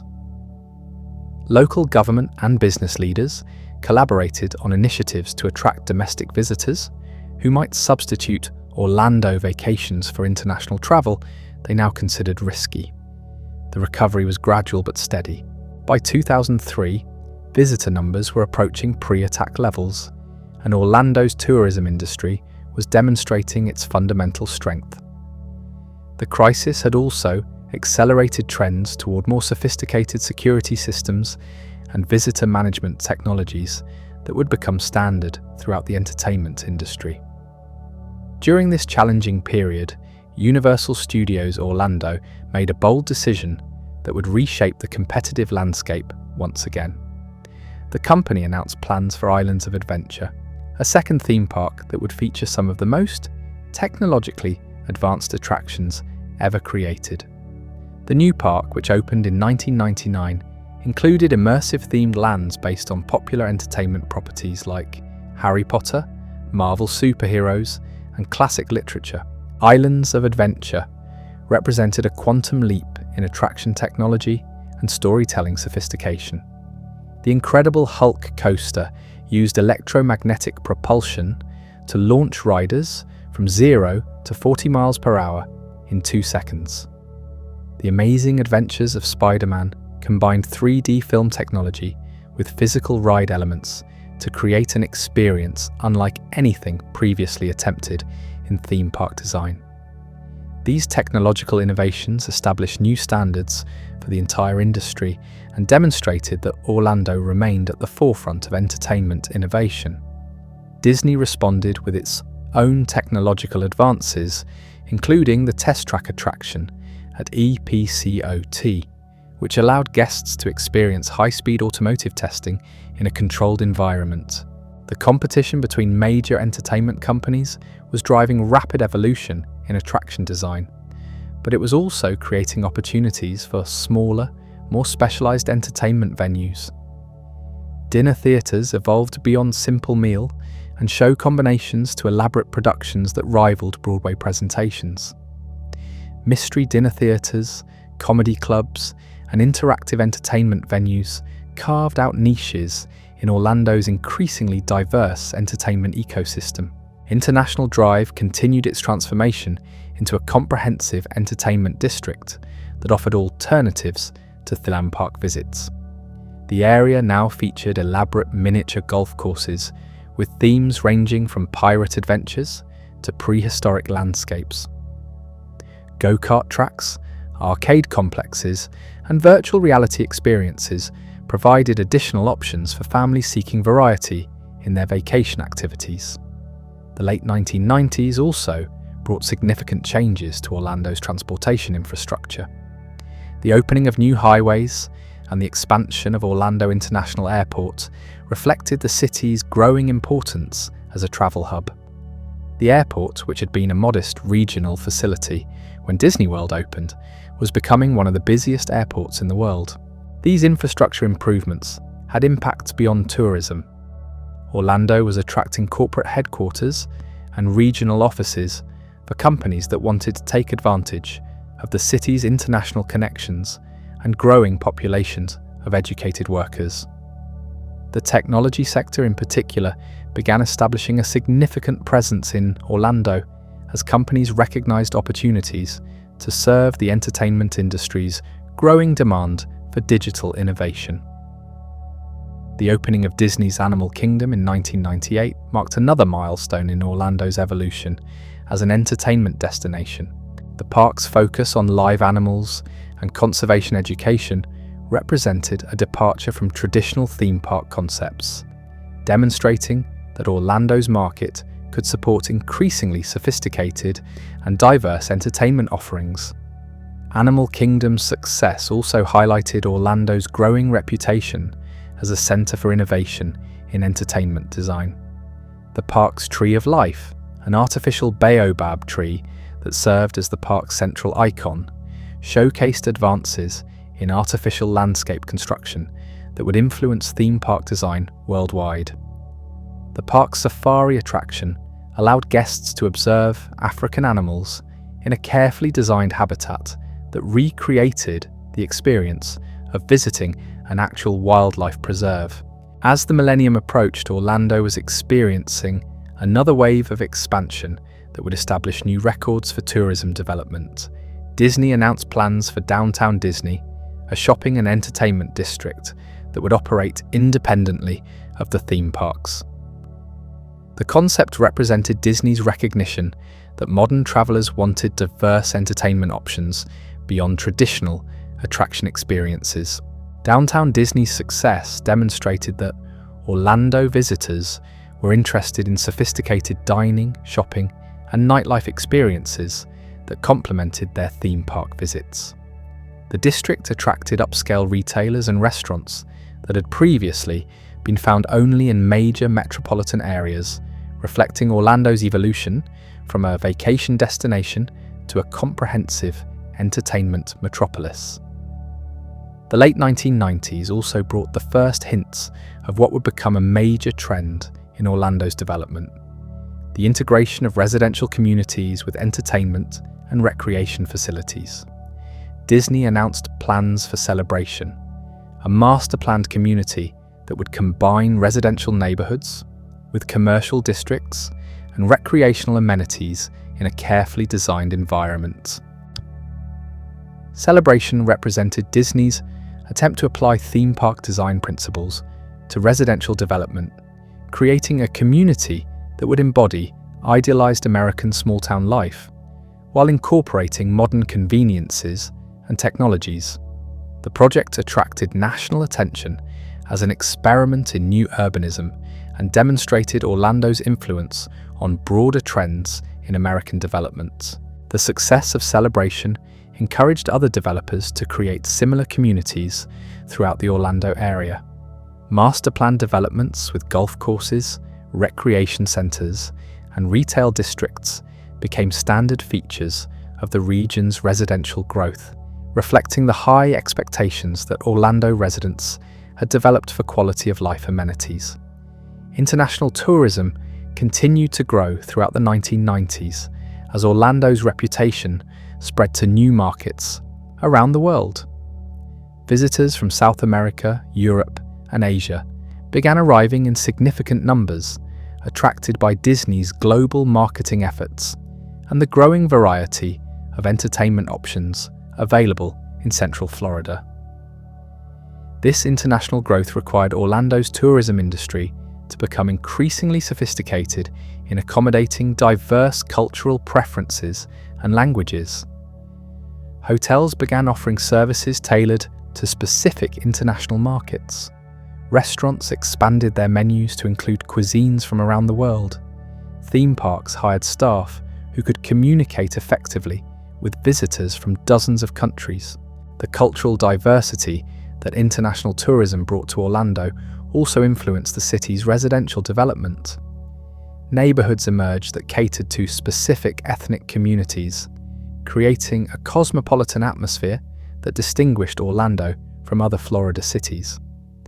This diversity became one of Orlando's competitive advantages in attracting both tourists and new residents. As the new millennium arrived, Orlando had achieved a level of international recognition that would have been unimaginable to the community's founders. The city that had begun as a frontier settlement was now mentioned in the same context as Paris, London, and New York as a must-visit destination for international travelers. The transformation was far from complete. The 2000s would bring new challenges and opportunities that would test Orlando's ability to maintain its position as the world's premier entertainment destination, while managing the complex issues that accompanied rapid growth and international prominence. The opening of Universal's Islands of Adventure had demonstrated that Orlando's market could support multiple world-class theme parks, but it also intensified competition for visitor attention and spending. Both Disney and Universal began planning major expansions that would push the boundaries of entertainment technology and guest experience design. Disney's response included plans for Disney's Hollywood Studios, a park that would focus on movie and television production, while providing guests with behind-the-scenes experiences of entertainment creation. The concept represented Disney's recognition that modern audiences were increasingly interested in understanding how entertainment magic was created, not just experiencing the finished product. Universal countered with announcements about expanding its studio operations to include active film and television production in Orlando. The company's vision included making Orlando a major center for entertainment content creation, not just consumption, which would add another dimension to the city's role in the global entertainment industry. These developments reflected Orlando's maturation from a simple tourist destination to a comprehensive entertainment ecosystem that influenced global trends in family recreation and vacation travel. The city that had once struggled to attract visitors was now setting standards that destinations around the world attempted to emulate. The early 2000s also brought increased attention to the environmental impact of Orlando's rapid development. Environmental groups raised concerns about the effects of massive construction projects on Central Florida's fragile ecosystem. Wetlands preservation became a contentious issue as developers sought to build on every available piece of land. Local government responded with more stringent environmental regulations and requirements for impact mitigation.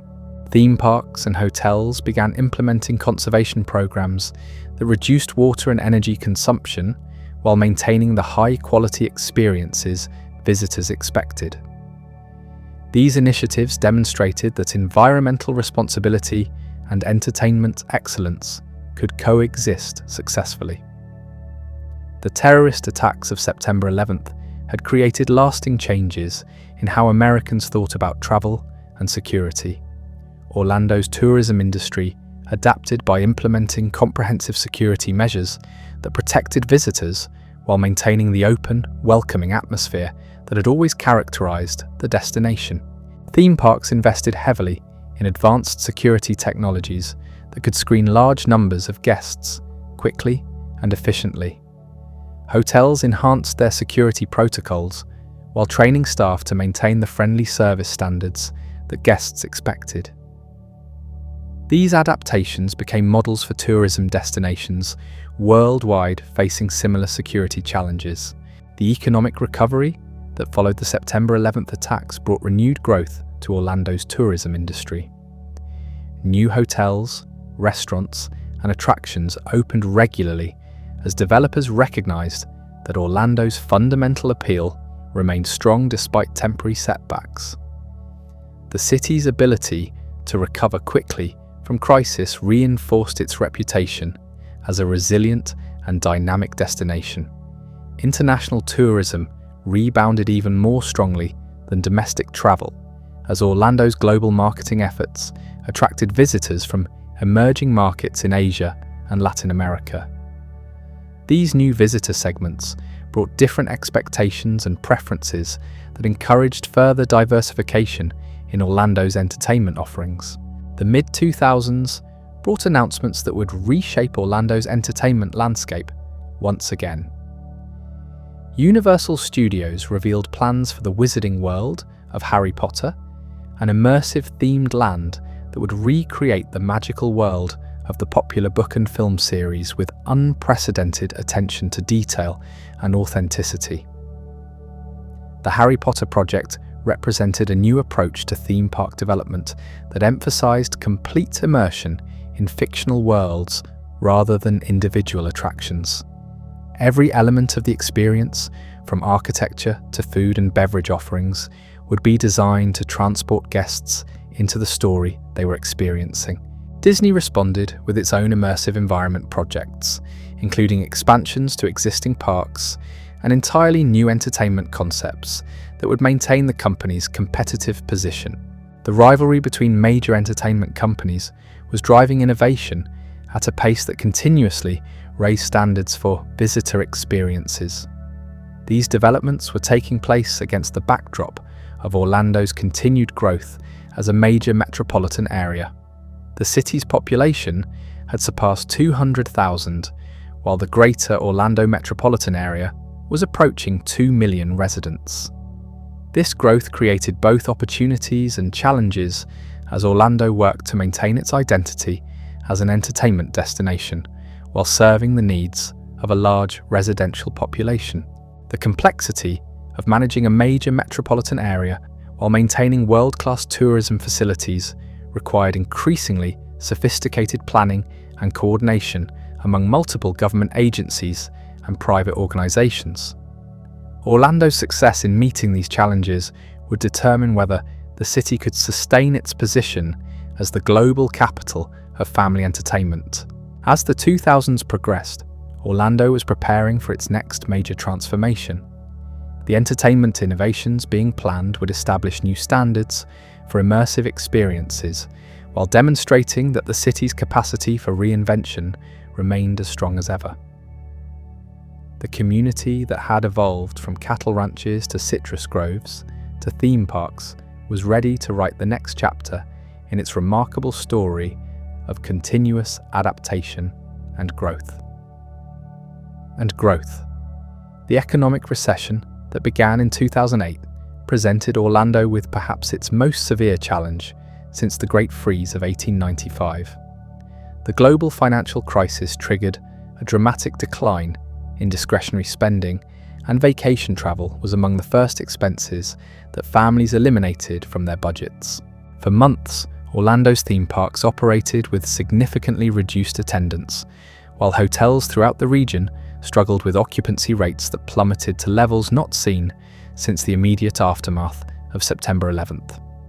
The impact extended far beyond the tourism industry itself. Construction projects that had been planned or underway were suddenly cancelled or indefinitely postponed. Real estate values, which had soared during the previous decade, began declining precipitously. Thousands of workers in hospitality, construction, and related industries found themselves unemployed as businesses struggled to survive the economic downturn. Yet even during this challenging period, Orlando's entertainment companies continued investing in long-term projects that would position the destination for future growth.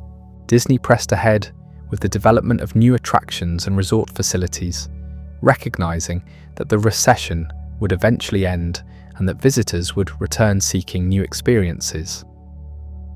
Universal Studios accelerated work on the Wizarding World of Harry Potter, betting that the project's innovative approach to themed entertainment would attract visitors even during difficult economic times.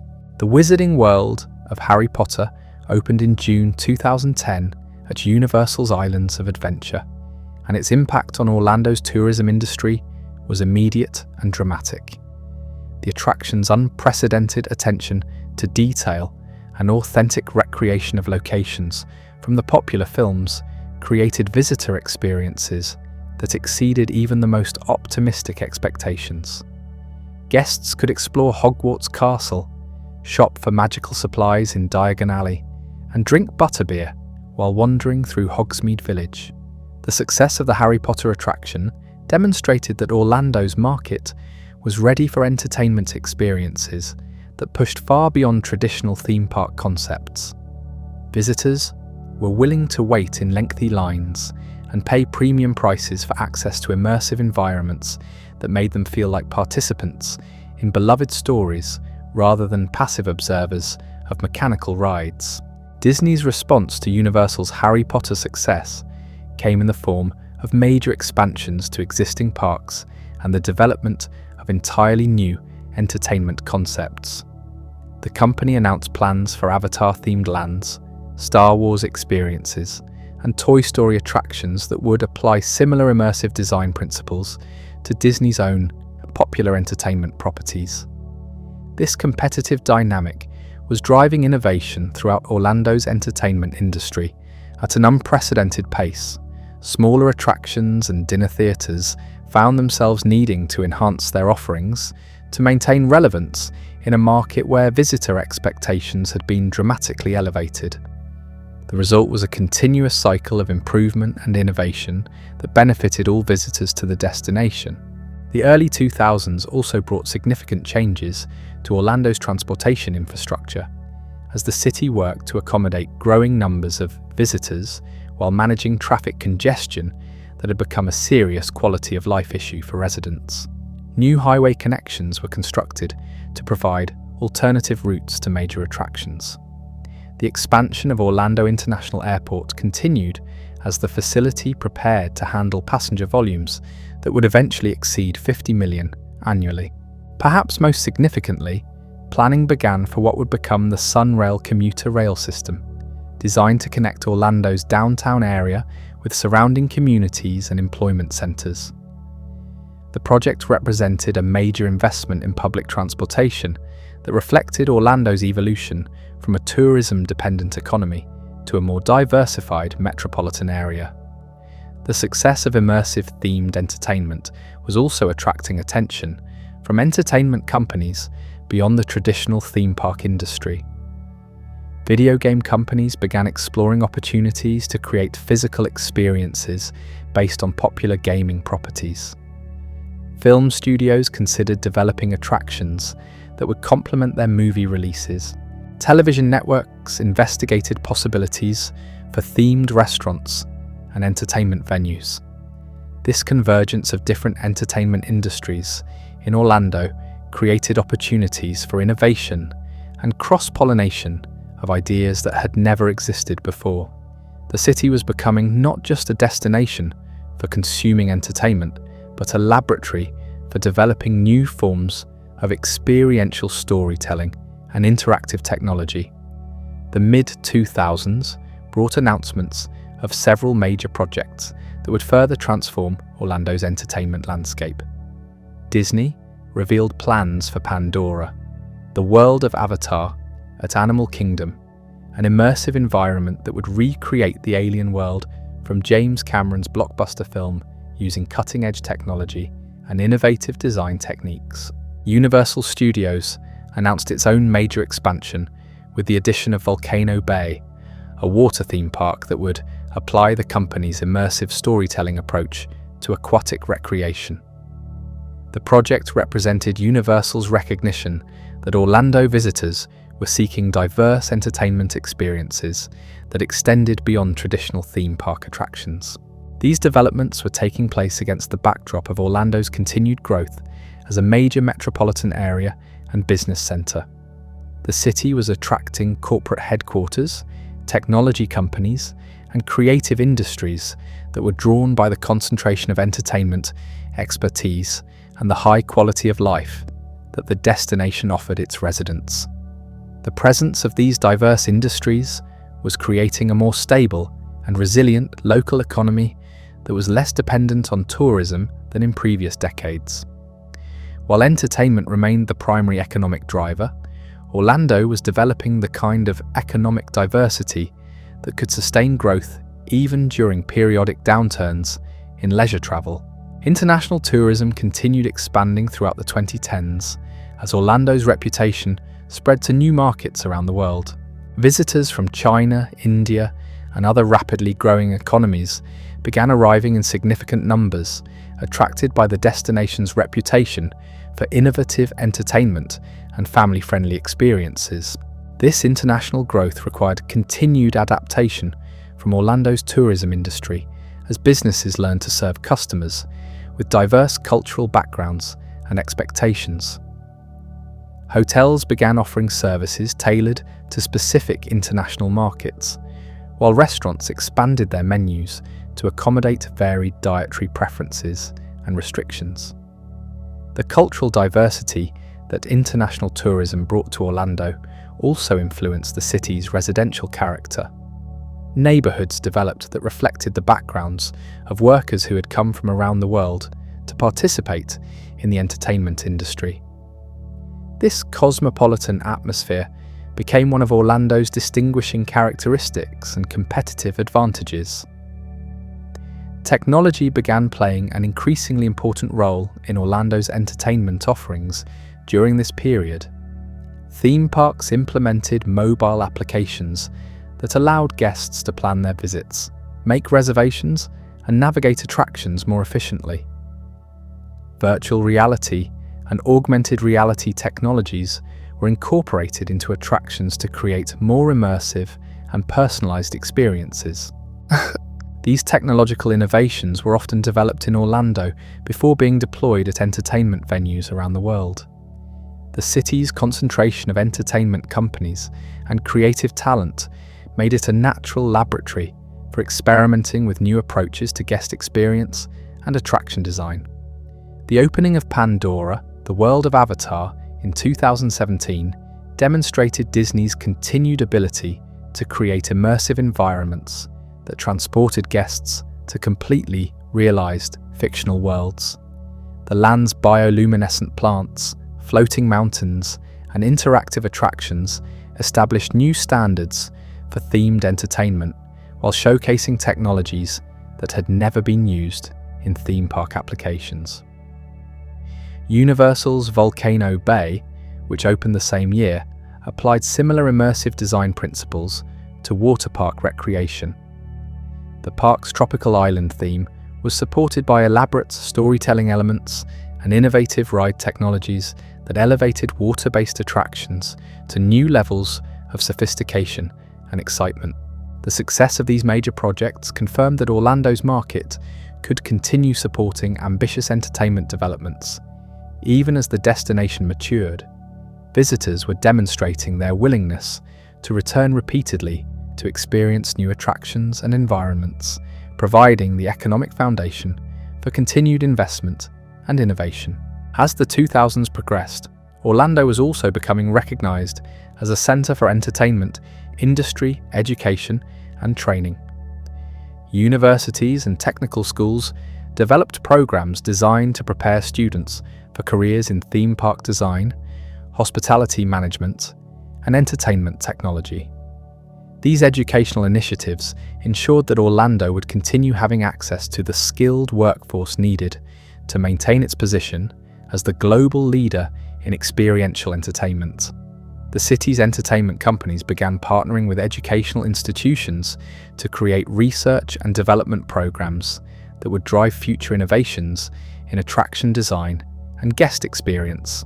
These collaborations were producing advances in areas ranging from crowd management to virtual reality that would influence entertainment venues worldwide. Local government also played an increasingly important role in supporting Orlando's entertainment industry through targeted economic development initiatives.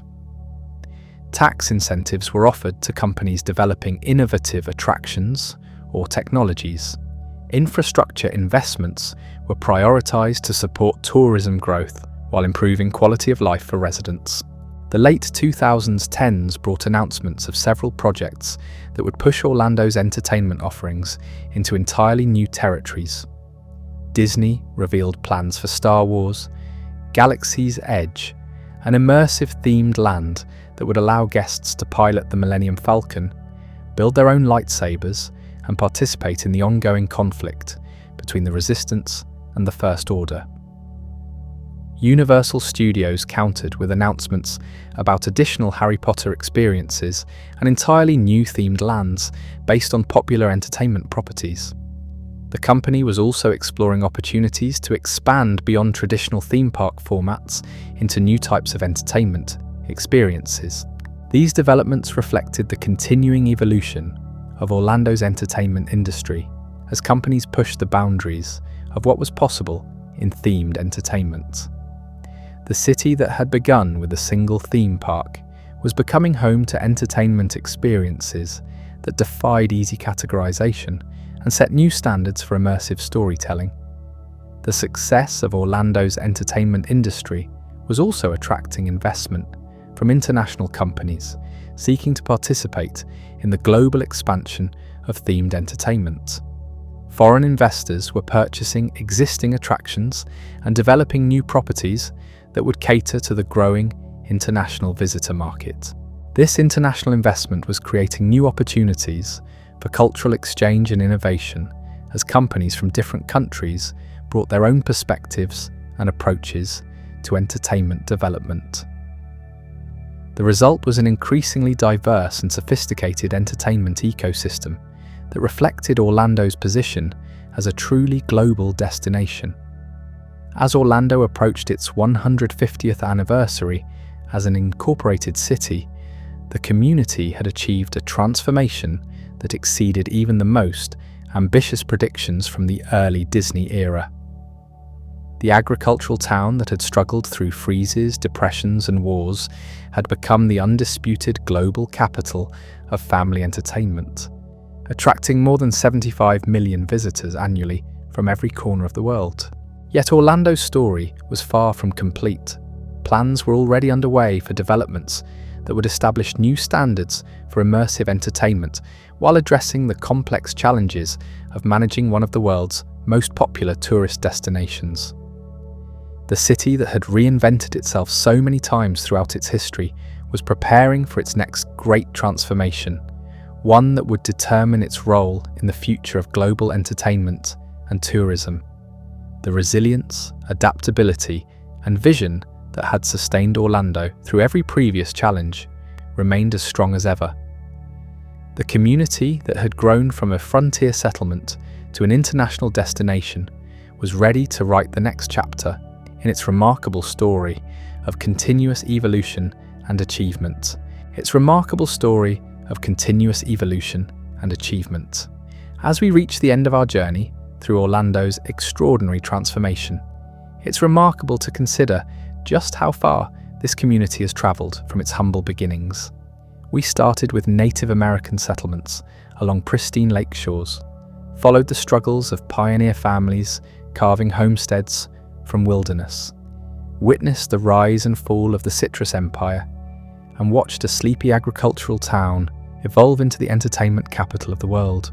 The story we've uncovered tonight is ultimately about the power of vision and resilience. Time and again, Orlando faced challenges that could have destroyed it completely. The Great Freeze of 1895 devastated an entire economy built on orange groves. The Great Depression brought widespread unemployment and business failures. World wars disrupted communities and separated families. Economic recessions threatened the tourism industry that had become the city's lifeblood. Yet each time disaster struck, Orlando found a way to reinvent itself. The community that survived on cattle ranching discovered citrus farming. When citrus failed, pioneers turned to tourism and military facilities. When traditional tourism wasn't enough, visionary leaders welcomed Walt Disney's revolutionary concept of immersive family entertainment. When one theme park proved successful, the city embraced competition and innovation that pushed the boundaries of what vacation destinations could offer. Today, Orlando stands as proof that a community's greatest strength lies not in any single industry or advantage, but in its willingness to adapt and embrace change. The lakes that attracted the first Native American settlements still sparkle in the Florida sunshine. The transportation connections that made the city accessible to citrus markets now bring millions of visitors from around the globe.